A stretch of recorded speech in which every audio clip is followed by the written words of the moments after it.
start off with Ole Miss State and All Coach. right, we continue in the SEC.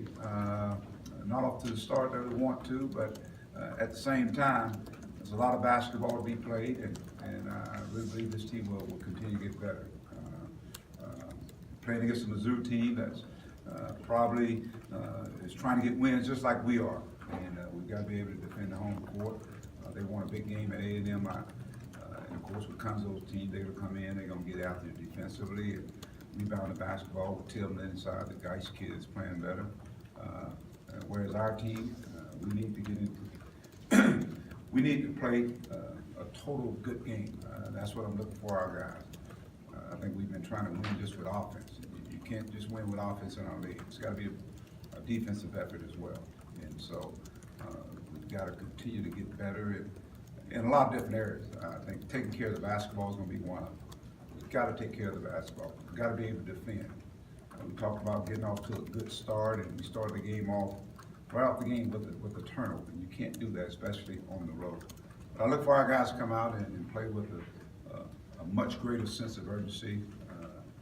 Playing against the Mizzou team that, obviously they border. It's a border game where the states touch, so it's going to be a big game for us and a big game for them as well. Questions? Mike Daniels just in here, and he was pretty humble and took a lot of blame for the loss the other day, so he needs to play better. What are you seeing from Daniel, and what kind of response do you expect from him? Well, what you're seeing, and that's the thing with the inexperienced team, is that Daniel's getting a lot of attention, and rightfully so. I mean, he's played so well. And as that attention, 2 and 3 people around, our spacing hasn't been the greatest. If our spacing is good enough, then you're going to see those guys kind of be the recipients of some good passes for him. But they're coming at him. They said, hey, them other guys are going to have to beat you. And so our other guys are going to have to step up and make shots and finish off plays and take care of the basketball. I think he's giving us everything he can. But that's what happens, like I said, when you go from not being on the scouting report to the top of the scouting report. And so we know he can play a lot better than he had. We had too many turnovers, I thought about. And then on that, the momentum plays. We cut the ball game to 40, I think it was 49-43. And we had the ball a couple of times. Well, we got to come down, and now we got to execute. Because I didn't think they had an answer for Dan if we continue to have patience and get the ball in. And but I thought we sped up and played too fast. And then, of course, Ole Miss took advantage of that. But I think with Dan, we got to continue to, he's got to be the centerpiece. He's got to be able to touch the ball, even if he don't shoot it. I think he's a willing passer. He's not a black hole. And those other guys got to be able to play off of him. And that, to me, is the execution part that we've got to get better at. Seems like Chaney in both starts doesn't play nearly as well as off the bench. What do you do with that other forward spot? Well, we just got to keep trying it. Whether it be him or even Gabe. We saw Gabe come in the second half, and I thought Gabe gave us an attacking forward. I thought he was really active, trying to get the ball inside to Daniel on the glass. We just got to keep running on it, I think, with those guys. Mike, you said you guys have been trying to win with just offense. And Daniel said the defense has not been good. It's kind of a given baskets. How do you guys fix that, and are you confident you can? Yeah, I think we can. I think we can fix it. I think it's a matter of getting all the guys on the same page. We got to talk on defense. Our defense is geared toward putting pressure on people, and I think we've been good at that, and people run the offense. I really, really have. I think we kind of been playing on our heels, and but we've got to be a little bit more aggressive. And, we've got to be able to be in rotation. Some things penetration is going to take place. We've got to be able to fix it. I mean, in the first half, they got like maybe 3 or 4 screen rows. And so the offside helped, where guys are hugging the man on the offside. That's got to be a lot better. And we've been better throughout the year. So, again, I just think it's a wake-up call for our guys, because our defense, again, is what we got to hang our hats on. And then as your defense picks up, then I think it takes you to another level on offense as well. I guess in your 8 years, you've never lost more than 3 in a row. Just kind of, 1, how do you handle it? And 2, how do you kind of convince a team they're not like a free fall where it just keeps happening? Well, I've talked about patience throughout this year, Nate, and even as we played in the Ole Miss game, we didn't shoot the ball well.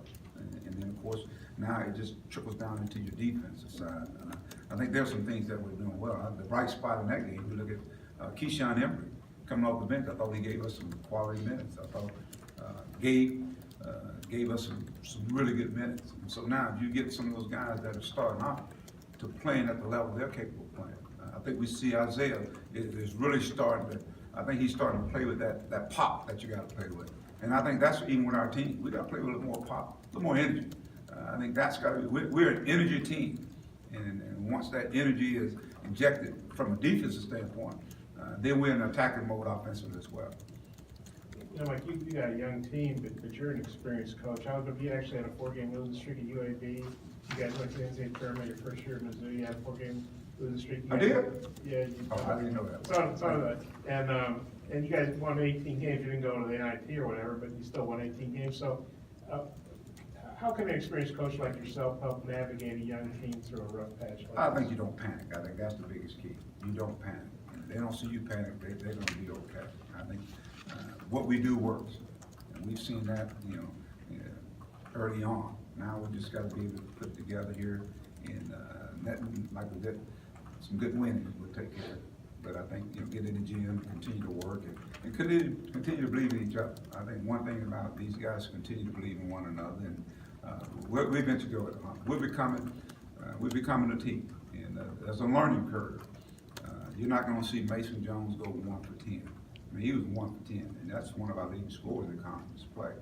So we got to have some more guys click on some of the cylinders that can help us offensively. And then defensively, I think we really got to dig into the trenches and become one of those teams that, you know what, if we don't score, then you don't score. I think that's what you got to have the mindset. Get stingy on it. With Mizzou, they lost Jonte Porter before the season. How do you think they've adjusted to playing without him? And I know you know the family. Just kind of what are your thoughts on him, not being? Well, obviously, when it took place, obviously my thoughts and prayers were with him and his family. You think about Michael, Jonte, great family. But at the same time, I think because you got to play with the hand that you dealt with. And so, with that being said, you got to formulate and create that to be that team that you got this year. And I think you got some young guys that are pretty good, and very much like us. You have Geis, who's running the show. You got Big Tillman, who's down there. Perrier seems like he's been there for 5 years. So they got some quality pieces. The transfer from Illinois, who's one of the top shooting three-point percentage-wise, I think, in our league. So they've got a collection of players that can shoot the basketball, and hopefully we won't let them shoot as much as they want to. We got to come out with a sense that, I always talk about that sense of urgency, but I think really from a defensive standpoint, coming in and establishing the tempo we want. They're the top 3-point shooting team in the league. What kind of pressure does that put on your perimeter defense? How big a key will that be Wednesday night? I think what's got to be important, we got to be there on the shot. We got to be there when they catch it, when they catch the ball and ready to shoot, make them drivers and make them penetrate and be in rotation when we get out there. They're going to make some shots.